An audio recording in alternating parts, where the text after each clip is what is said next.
हमारी इस मजलिस का मौजू है फेफड़ों की सूजन के टेस्ट, जिसे पल्मोनरी फंक्शन टेस्ट या PFTS कहते हैं।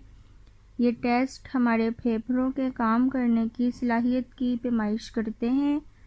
ये टेस्ट फेफड़ों का साइज़ और हवा का बहाव, जैसा कि स्पायरोमीट्री यानी तनफ्फुस पैमाई और फेफड़ों का वॉल्यूम टेस्ट। दूसरे टेस्ट ये पैमाइश करते हैं कि कितने अच्छे तरीके से ऑक्सीजन खून में जाती और निकलती है। इन टेस्टों में पल्स ऑक्सीमीट्री और आर्टीरियल ब्लड टेस्ट शामिल है। क्या ब्लड टेस्ट फेफड़ों की बीमारी की तशख़ीस करते हैं? ब्लड टेस्ट फेफड़ों के कैंसर की तशख़ीस करने में इस्तेमाल नहीं होते, लेकिन ये किसी भी शख्स की ओवरऑल यानी पूरी सेहत के बारे में बताने में मददगार हैं। फेफड़ों के इन्फेक्शन का पता लगाने के लिए या फेफड़ों की सूजन सोजिश चेक करने के लिए चेस्ट एक्सरे किया जाता है। निमोनिया का पता लगाने तशख़ीस करने के लिए चेस्ट एक्सरे बेहतरीन टेस्ट है, ताहम इससे ये पता नहीं चलता कि कौन सा जरासीम निमोनिया का बाइस है। ब्लड टेस्ट जैसा कि CBC कंप्लीट ब्लड काउंट किया जाता है, ताकि ये जायज़ा लिया जा सके कि निज़ाम मुदाफ़ियत उस जरासीम या इन्फेक्शन के ख़िलाफ़ सरगर्म तरीके से लड़ रहा है या नहीं। अगर आपके फेफड़ों में कोई मसला हो तो ये कैसे पता चलता है? बैक्टीरिया, वायरस या फंगस फेफड़ों की हवादानी को इन्फेक्ट करते हैं, यानी इसके अंदर जरासीम फैला देते हैं, जो कि पस या फ्लूइड से भर जाता है, जिसकी वजह से बुखार हो सकता है, सांस लेने में मुश्किल पेश आ सकती है और खांसी के साथ बलगम आती है। ये संजीदा मसाइल भी पैदा कर सकते हैं। फेफड़ों के लिए कौन से टेस्ट किए जाते हैं? स्पायरोमीट्री। इस टेस्ट में फेफड़ों के अफ़ाल चेक किए जाते हैं। इसमें पैमाइश की जाती है कितनी मिकदार में और कितनी तेज़ी से फेफड़ों में हवा जा रही है और बाहर आ रही है। Lung volume test. इस टेस्ट को प्लेथिस्मोग्राफी टेस्ट भी कहते हैं या बॉडी प्लेथिस्मोग्राफी टेस्ट कहते हैं। ये पैमाइश करता है कि आपके फेफड़ों में कितनी मिकदार में हवा मौजूद है और जब आप हवा बाहर निकाल देते हैं इसके बाद कितनी हवा बाकी रह जाती है।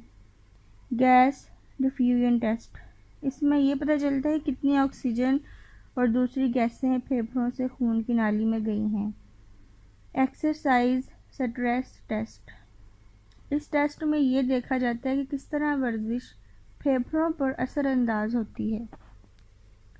फेफड़ों के टेस्ट किस लिए इस्तेमाल होते हैं? सांस के मसाइल ढूंढने के लिए, दायमी फेफड़ों की बीमारियां जैसा कि दमा, फेफड़ों की सूजन या दर्द, वर्म वगैरह की तशख़ीस करने के लिए, फेफड़ों का इलाज काम कर रहा है या नहीं, ये देखने के लिए भी फेफड़ों का टेस्ट किया जाता है। सार्कोइडोसिस ऐसी बीमारी है जो जिगर, फेफड़ों और दूसरे अज़ा के सेल्स को ख़राब करती है, इसकी वजह से भी टेस्ट करवाते हैं। स्क्लेरोडर्मा ऐसी बीमारी है जो कनेक्टिव टिश्यूज़ को ख़राब करती है, यानी मरबूत वासली बाफ्तों को ख़राब करती है। निज़ाम तनफ्फुस का इन्फेक्शन होने की वजह से एबनॉर्मल चेस्ट एक्सरे या पेट या जिगर की सर्जरी होने की सूरत में फेफड़ों के टेस्ट किए जाते हैं। इन टेस्टों के लिए किस किस्म की तैयारी की जाती है? इसके लिए ज़रूरी है कि टेस्ट से पहले वज़नी ग़िज़ा ना खाई जाए, कैफ़ीन से भरी ग़िज़ा और ड्रिंक से परहेज़ करें, सिगरेट नोशी ना करें और खुला लिबास पहन कर टेस्ट करवाए जाएं। क्या इन टेस्टों के लिए कोई ख़तरात हैं?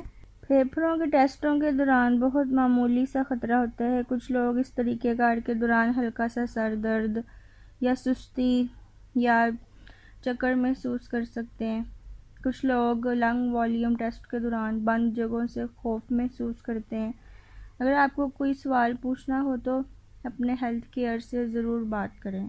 अगर फेफड़ों का रिज़ल्ट नॉर्मल ना आए तो इसका क्या मतलब है? अगर फेफड़ों के फाल का टेस्ट करवाया जाए और रिज़ल्ट नॉर्मल ना हो तो इसका मतलब है कि फेफड़ों की बीमारी है। इसकी दो बड़ी बीमारियां हैं जो इस टेस्ट से तशख़ीस में आती हैं। एक ऑब्स्ट्रक्टिव डिज़ीज़, रुकावटी बीमारियां। इस बीमारी में हवा की नाली तंग हो जाती है जिसकी वजह से फेफड़ों तक हवा का बहाव मुश्किल हो जाता है। इस बीमारी में दमा, ब्रोंकाइटिस और फेफड़ों का वगैरह पता चलता है। दूसरे नंबर पर रिस्ट्रिक्टिव डिज़ीज़ है, पाबंद होने का अमल। इस बीमारी में फेफड़ों या चेस्ट, सीने के पट्टे सही तरह से फैलते नहीं। इसकी वजह से हवा का बहाव कम हो जाता है और खून की नालियों की तरफ भेजी जाने वाली ऑक्सीजन में भी कमी आ जाती है। इस बीमारी में मुख्तलिफ बीमारियां मसलन स्क्लेरोडर्मा, सार्कोइडोसिस और पल्मोनरी फाइब्रोसिस शामिल हैं। अब तक के लिए इतना ही। आइंदा मज़ीद वीडियोज़ और मालूमात लेके आपकी खिदमत में हाज़िर होंगे। अल्लाह हाफिज़।